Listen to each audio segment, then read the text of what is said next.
Hi learners, நாம் இப்போ kaizen பற்றி பார்க்க போகிறோம். கைசன் அப்படின்றது ஒரு ஜாப்பனீஸ் வேர்ட். கைசனை கை ப்ளஸ் ஜென் அப்படின்னு நம்ம கிளாஸிஃபை பண்ணலாம். கை அப்படின்னா சேஞ்ச், ஜென் அப்படின்னா குட். ஸோ குட் சேஞ்ச் இல்லைனா கண்டினியூஸ் இம்ப்ரூவ்மெண்ட் அப்படின்னு நம்ம சொல்லலாம். கைசனை பொறுத்த வரைக்கும் ஒரு ஸ்மால் ப்ராக்ரஸ் கூட எக்ஸ்ட்ராடினரி ரிசல்ட் கொண்டு வரும் அப்படின்னு இவங்க பிலீவ் பண்ணுறாங்க. அதாவது ஒரு கம்பெனியில் நம்ம ஸ்மாலாக ஏதாவது ஒரு விஷயத்தை சேஞ்ச் பண்ண போச்சில் நமக்கு கிடைக்கக்கூடிய ரிசல்ட் வந்து நம்ம நினச்சி பார்க்க முடியாத அளவுக்கு ரொம்ப எக்ஸ்ட்ராடினரியாக இருக்கும். ஸோ எல்லா எம்ப்ளாயீஸும் எல்லா நாள்லேயும் எல்லா நேரத்துலேயும் கைசனுக்காக ஒர்க் பண்ணணும்.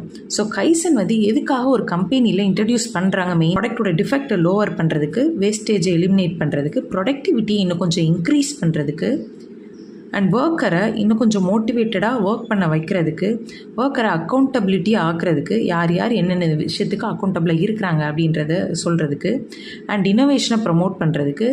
ஜப்பானில் வந்து ஸ்கொயர் ஷேப் வாட்டர்மெலன் அந்த மாதிரிலாம் ஃபைண்ட் அவுட் பண்ணாங்க. ஸோ 2016 ஃபோர்ட் கம்பெனி நியர்லி பேங்க்ரப்சியாக இருக்கிற ஸ்டேஜ். ஆலன் முரே வந்து என்ன பண்ணார் அப்படின்னா கைசன் டெக்னிக்கை அவங்க கம்பெனி இன்ட்ரடியூஸ் பண்ணுறாரு. ஸோ தட் அந்த கம்பெனி கொஞ்சம் வருஷத்துலேயே வந்து நல்ல ஒரு சேஞ்ச் வந்து கொண்டு வருது. அவங்க ப்ராஃபிட் பார்க்க ஆரம்பிச்சிட்டாங்க. தேங்க்யூ.